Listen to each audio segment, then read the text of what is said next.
में रहते एक बार मध्यरात्रि में लौटे। भाभी ने कहा जाओ जिसके यहाँ कीर्तन किया वहां रहो, यहाँ घर में कुछ मत आना, ना तेरा कुछ है। बात लग गई और नरसिंह जी लौटे। उम्र थी 7 वर्ष की। एक शिवालय में बैठे, रात भर बैठे रहे। दूसरे दिन भर, तीसरे 7 दिन 7 रात उस शिवालय में बैठे रहे। भगवती पार्वती को दया लगी। शंकर जी से कहा एक छोटा बालक तुम्हारे यहाँ बैठा है भूखा, वो आपको दया नहीं लगी? भगवान ने कहा हमारे पास जो खाने लायक है वो खा नहीं सकता है, भांग धतूरा भोजन तुम अन्नपूर्णा को खिलाओ जाता। पार्वती शिव शंकर के साथ में आए, भोजन कराया और शंकर जी ने कहा जाओ तुम अपने घर जाओ, हम तुम्हारा विवाह करा देंगे। बोले मर गए, विवाह मत कराओ, हमारे पेट के तो ठिकाने नहीं है। भगवान ने कहा तुम्हारा विवाह होगा। शंकर जी ने कहा प्रभु विवाह तो होगा लेकिन व्यवस्था कैसे होगी? भगवान शंकर ने एक केदारा राग दे दिया। ये राग रागने वाले बड़े मालदार होते हैं, चकाचके, कभी भूखे नहीं मरते। हाँ, उनके तो बराबर कार्यक्रम में लगे रहते हैं। जिनके पास राग होते क्या पूछना है हमारा। केदारा राग दे दिया। जब तुम्हें हमारी आवश्यकता हो तब राग गाना हम तैयार हो जाएंगे, क्योंकि राग से अनुराग से ईश्वर प्राप्त होता है। मिला ही न रघुपति बिन अनुरागा, ये कोट जप जोग विरागा। एक सुंदर सी कन्या के साथ नरसिंह का विवाह हो गया। दुर्भाग्य था, एक बेटा हुआ, एक बेटी हुई। पत्नी मर गई और एक बेटा मर गया नरसिंह का। अकेली कन्या बची। घर वालों ने अलग कर दिया और कीर्तन का शौक। पूरे गुजरात प्रांत में कहीं भी कीर्तन होता, नरसिंह नहीं छोड़ते। कीमती से कीमती काम छोड़ कर दिए घर में, चलो हटो कीर्तन में जाएंगे। संसार का काम कभी पूरा नहीं होता, एक कीर्तन क्यों छोड़े महाराज? कथा है भक्तमाल में, नरसिंह का बेटा मर गया और कीर्तन का निमंत्रण उसी दिन आ गया। पत्नी से बोले संस्कार बाद में होगा, पहले कीर्तन में जाएंगे। पत्नी ने कहा तुम्हें धन्य है, धिक्कार है तुम्हारा। बोल बेटा तो मर गया, जिंदा तो होगा नहीं। एक रात का कीर्तन छूट जाएगा, लौट के संस्कार करेंगे। अच्छा, कीर्तन भक्ति के आचार थे, सुंदर गाते थे तो बड़ा परिचय था। वहां बहुत सारे साधु मिल गए। सवेरा हुआ, नरसिंह तुम्हारे आश्रम पे चल के नहाएंगे धोएंगे। बोले चलो। जैसे हम किसी गृहस्थी के घर जाएं और उनका कोई एक आध सदस्य न दिखाई दे तो पूछो भाई फलाना नहीं दिख रहा। नरसिंह के यहाँ साधु जब आ गए तो जिसका नाम सामल था, सामल साहब नाम रखे थे, श्यामल दास, तो महात्माओं ने कहा नरसिंह सामल नहीं दिख रहा। नरसिंह मौन हो गए। संतों का घर था नरसिंह का। वो एक महात्मा भीतर घुसे तो देखा एक लड़के की लाश रखी, उस पर सफेद कफन, और अपनी पत्नी से बोले खबरदार जोर से रोई, धीरे धीरे रोना, संत चले जाए फिर देख लेना जो कुछ हो। एक संत ने कहा गजब हो गया, इस घर में तो एक लाश रखी है। आपस में साधुओं ने विचार किया नरसिंह कौन है?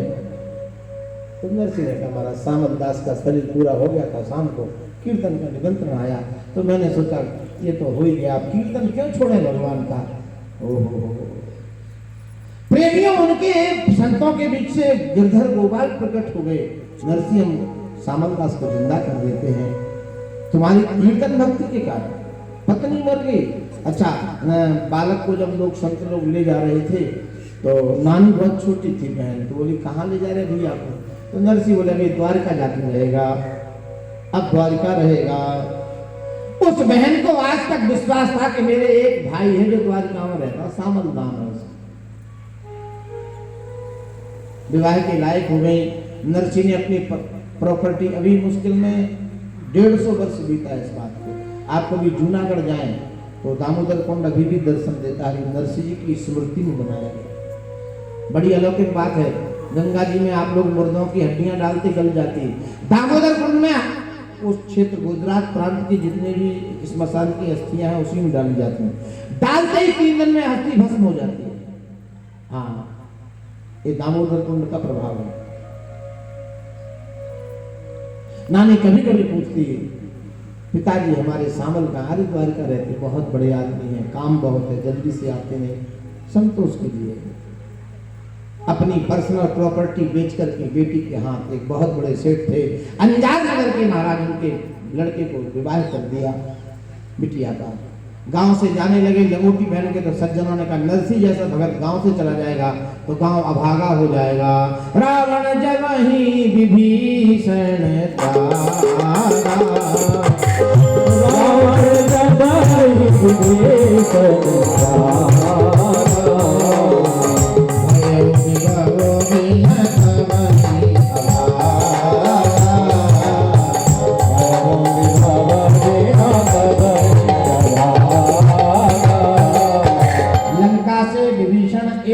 सोना लेके नहीं निकले, लेकिन विभीषण ने लंका छोड़ी। रावण का भाग्य दुर्भाग्य में बदल गया। विभीषण जो सत्कर्म करते हैं उससे लंका हरी भरी थी।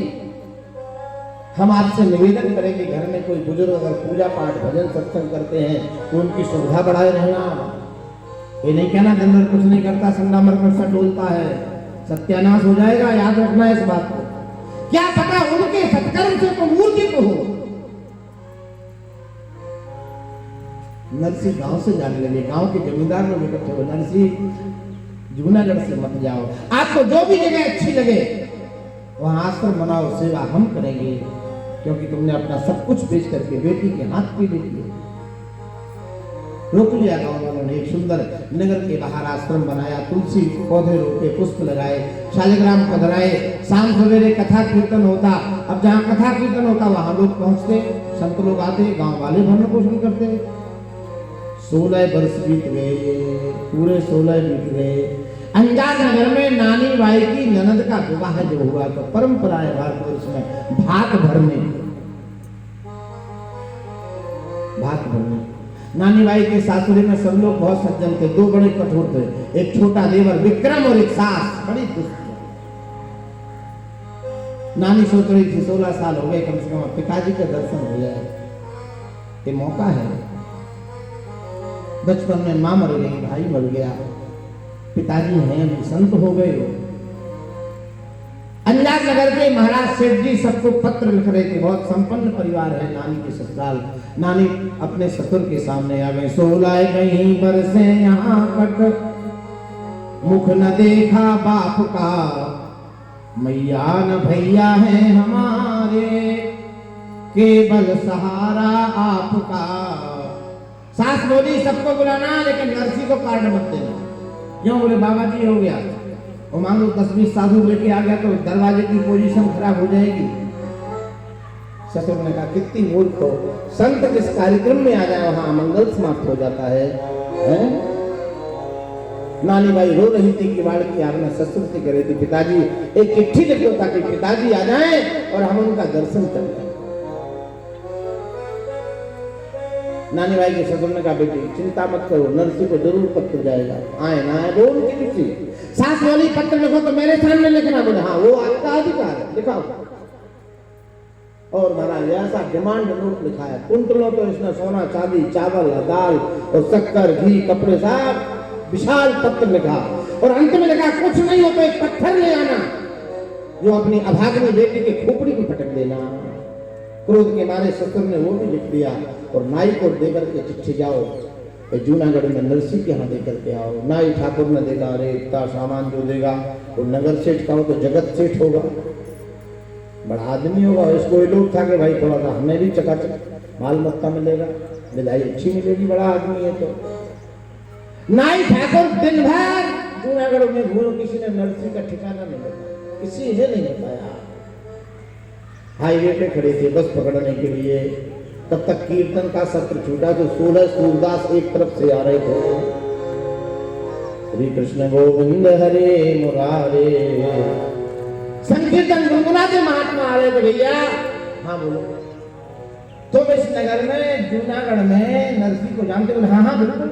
कहाँ है? बोले बस थोड़े चले जाओ, गेट बगल में ही है, घुस जाना, और बढ़िया सुंदर आश्रम ये। और नाई बोलो आश्रम? ये आश्रम में रहते हैं। और जैसे नाई नरसी के आश्रम में प्रवेश किया, नरसी जी एक दीपक लेकर के संध्या समय तुलसी जी का अर्चन कर रहे थे। भैया बाबा जी हमें नरसी से मिलना है। बड़े प्रेम से बोले कहिए भैया, इसी शरीर को नरसी कहते हैं, क्या सेवा है हमारे लिए। इतनी विनम्रता थी स्वभाव में। नाई ने कहा यही सुंदर तुलसी का हीरा कंठी चंदन एक अचला, एक लोटा जल, एक थाल में दीपक, तुलसी अर्चन हो रहा है। कहां से आए आप? मैं अंजार नगर से आया। अंजार नगर सुना तो नरसी को अपनी बेटी याद आ गई। 16 वर्ष बाद मेरी नानी भी अंजार नगर में ही है। और नाई ने चिट्ठी निकाली, जैसे चिट्ठी दी, आप बैठो, आपके लिए जलपान डालते। नरसी ने सोचा चलो थोड़ा बथुआ उसमें रामरस डाल करके, यही साधुओं का और क्या मिलेगा उस समय। और जैसे चिट्ठी खोली तो पत्र पढ़त नरसी भय मन में अधिक उदास, क्योंकि पत्र में जो लिखा था वो नरसी के लिए बहुत भारी बात थी। जो 10 मुट्ठी टूटे चावल इकट्ठा नहीं कर सकता, वो 10 कुंटल बासमती कहां से लेगा। पत्र पढ़त नरसी भय मन में अधिक उदास, वो चली पवन झोंका लग्यो, पत्र पहुंचो हरि के पास। ऐसी हवा आई तो चिट्ठी उड़ी, ठाकुर जी के चरणों में गिरी। भगवान सिंहासन छोड़ के चिट्ठी उठाए, पढ़ने लगे। नेत्र हल्के से अरुणारे हो गए, जल आ गया। लक्ष्मी ने मजाक के मूड में कहा, कहां से सेक्रेट लेटर आ गया ये? तो प्राइवेट पत्र कब से आने लगे? भगवान ने कहा, लक्ष्मी खबरदार, सदा मजाक के मूड में मत रहा करो। और तुरंत दूसरे क्षण ठाकुर जी बोले, लक्ष्मी एक हमारी बहन है, उसकी व्यवस्था में मैं स्वयं गरीब पाया जा रहा हूं, आप मेरी मदद करो। लक्ष्मी ने कहा, प्रभु बिल्कुल, आप जो आदेश करेंगे हो जाए। इधर से ही नरसी की बालभोग के लिए बथुआ ले गए, रसोई घर में उबाल रहे थे। तब तक एक सुंदर सा बालक सोने का थाल, चांदी की कटोरियां, चांदी का गिलास, कटोरियों में चकाचक माल मत्ता भरा। नाई ठाकुर से बोले, क्यों आप अंजार नगर से आए हो? नानी भाई क्या थे? हाँ, चलो बैठ के जलपान करो।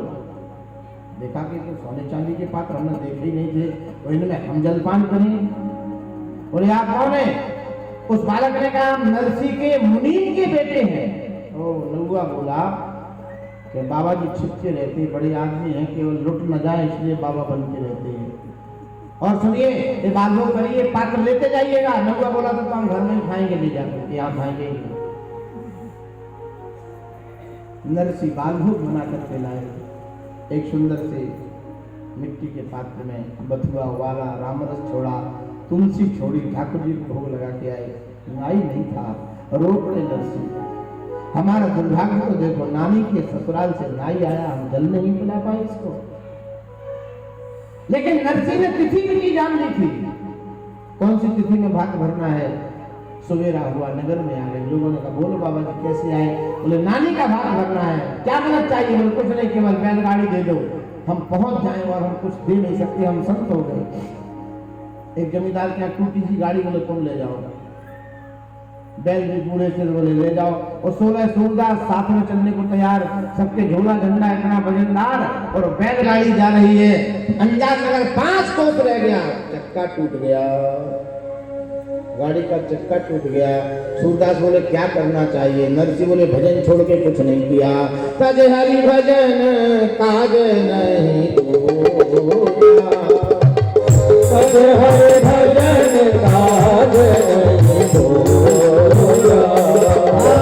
तज हरि भजन काज नहीं दूजा, तज हरि भजन काज नहीं दूजा। सूरदास ने कहा, नरसी क्या करना चाहिए? बोले, भजन छोड़ के हमने कभी कुछ नहीं किया, बैठ के भजन करो। लेकिन नरसी को बहुत क्रोध आया भगवान के ऊपर, निकाली खंजरी और उल्हाना देने लगे। गोविंदा थारो कौन भरोसा करे? अरे गोविंद, कौन भरोसा करेगा? तू जब 1 घंटे का था तब माँ बाप को जेल में डाल दिया तेने। मात पिता ने जेल में राखी, और नंदघर आनंद करे, गोविंदा थारो कौन भरोसा। तू नंद के घर में चकाचक माल मत्ता छानता, बेचारे बूढ़े बाप 11 साल तक भोगे। तेरा भरोसा करने में केवल परेशानी है। पद पूरा नहीं हो पाया, प्रेम में बढ़ाई पैदा हो गया। वहां तुरंत वो बोरी में औजार रखे, बोले महात्माओं कैसे बैठे अंधेरे में एकांत। एक सूरदास बोले, गाड़ी का चक्का टूट गया। तो उसने कहा, हम बना दें। तो आप चक्का बनाते? बोले हमारे यही काम है, लकड़ी का काम करते हैं। नरसी बोले जय हो आपकी, आप जल्दी बना दो। आज ही शाम को हमें अंजार नगर पहुंचना है, सवेरे ब्रह्म मुहूर्त की बेला में बेटी के यहाँ भाग भरा जाना है। वो बढ़ई बोला हमें भी वहीं जाना है मंडप बनाने। बोले तो बहुत अच्छी बात, आप गाड़ी बनाओ। बनाते बनाते 9 बज गए रात के, बैल दूर निकल गए और 16 अंधे वो इनके आंख में मोतियां मिल गए। हाँ, अब बैल नहीं दिखाई देता ऊपर। गाड़ी का चक्का बनाया। नरसी बोले भैया हमारे बैल और ढूंढो, इधर उधर चले गई चलते चलते। बोले हम जरूर ढूंढ जाएंगे, लेकिन बाड़ी तो बन गई अकेले, हम आपसे बनवा ही देंगे। नरसी ने कहा ऐसा करो आप हमें अपना पता दे दो या हमारे आश्रम में आना, बनवा ही दे देंगे, अभी तो हमारे पास कुछ नहीं है। तो बाड़ी ने कहा ऐसा कुछ नहीं मांगेंगे हम, ऐसा करो हमें अपनी गाड़ी में बैठा दो। बोले तुम्हारी आंख फूटी, हम सब पैदल है, सामान धरे केवल, तुम्हें गाड़ी की स्थिति नहीं देख रही, बैठने लायक है। उसने कहा चिंता मत करो, तुम सब लोग बैठ जाओ और गाड़ी हम हकाएंगे, अगर गाड़ी को कुछ हो जाए बोले तो अच्छी बात है। उस खाती ने, गुजरात में खाती बोलते हैं, जो लकड़ी का काम करे। बैल जब गाड़ी में संभाले तो बैलों का स्पर्श किया, बैल जवान हो गए, बैल दौड़ रहे थे, गाड़ी मजबूत। सूरदास बोले नरसी अपने को गाड़ी हकाना नहीं आता है, नहीं तो देखो यही बैल मरे मरे आ रहे थे, अब कितने अच्छी तरह से चल रहे हैं। भगवान का कर परसा सुग्रीव शरीरा, तन भाग पुलिस गई सब पीरा। भगवान के कर कमल किसी को लग जाए वो जवान हो जाए। संध्या का समय है और जैसे ही सूरदास को लेके नरसिंह जी अंजार नगर में पहुंचे, उस सास ने कहा कि एक आम की बगिया में गोबर से लिपवा दो, तो यहीं रहना, जब तक बारात रहे तब तक गांव में मत डूबना। हाँ, नहीं कहो सोचे हम फलाने शिव जी के आए और बड़े बड़े द्वादश चंदन और जटा और विभूति और रचना में घूमो, कोई अच्छा होगा ये? एक आम की वाटिका में लेट पोत करके रसोईया लगे हैं, बड़े बड़े लोगों के लिए तो बहुत अच्छी व्यवस्थाएं थी, सब 5 स्टार बुक थे। और वहाँ हलवाइयों को एक ऑर्डर था कि सारा मेनू बनाना, लेकिन एक हंडा खिचड़ी जरूर बनाना। हाँ, एक हंडा खिचड़ी। हलवाई बोले जब इतना कीमती भोजन बन रहा है तो खिचड़ी क्यों? तो आपस में हलवाइयाँ जो राजा बोले खिचड़ी इसलिए कि बड़े आदमियों को भी नहीं पचता, उनको केवल खिचड़ी बताते जाकर खिचड़ी खाओ, इसलिए बनी है। अब पंक्ति बैठी महाराज, तो जितना माल मत्ता बना था सो महात्माओं को, खिचड़ी बड़े आदमियों को, खिचड़ी चाटे बेचारे बैठे बैठे। सूरदास बोले नरसी समधी ने बड़ा ध्यान दिया। बोले भगवान की कृपा है, समधी का बिल्कुल एहसान नहीं है। नानी भाई का देवर आया व्यवस्था देखने, तो जितने वीआईपी थे वो खिचड़ी खा रहे, वो महात्मा चकाचक मालपुआ से नीची बातें। क्या किया आपने? बोले हमने तो अंदाज लगाया कि जितने बड़े लोग हैं इनको तो केवल कुछ सब कुछ मीठा बंद, खट्टा बंद, तेल बंद, मिर्च बंद, हरी हरी खाओ, केवल हरी खाओ, तो खिचड़ी दे दी। सवेरा हुआ, नानी की जितनी भी और भी सगे संबंधियों की देवरानी जिठानी थी, सबके मायसे से कुछ को ही कुछ आया। नानी ने सोचा आज तो मरना ही ठीक है। हे विधाता जन्मदाता प्रार्थना सुन लीजिए, बहनी का दो यदि जन्म तो भैया बस एक भाई जरूर चाहिए। और नानी भाई ने घड़ा उठाया, तो घड़ा उठा करके उसी दामोदर कुंड पर आगे कूदने के लिए। अच्छा देखो भगवान तो अवसर पे ही आते, देखो ठीक टाइम पे आते ठाकुर जी। आधा घंटे पहले नहीं आएंगे, 10 मिनट बाद नहीं आएंगे, टाइम है उनका। घड़ा लेकर के नानी उस कुंड में कूदना चाहती है, और जैसे ही कूदना चाहती वैसे कान में आवाज पड़ी, ए नानी। नानी भाई मायके का नाम है।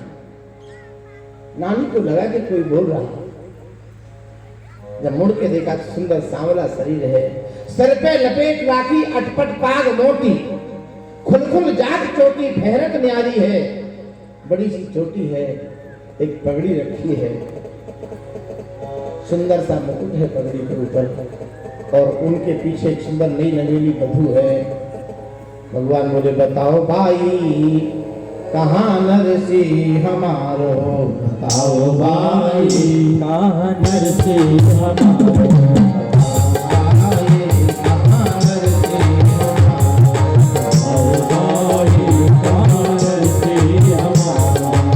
कहाँ के निवासियों में कहाँ है मुकाम, कहाँ के के निवासी और कहाँ है मुकाम, कहाँ के निवासी और कहाँ है मुकाम, कहाँ के निवासी और कहाँ है मुकाम, कहाँ तेरे नाम कहा नरसी तो नाम बिना परछाई लगो प्राण से जाए कहाँ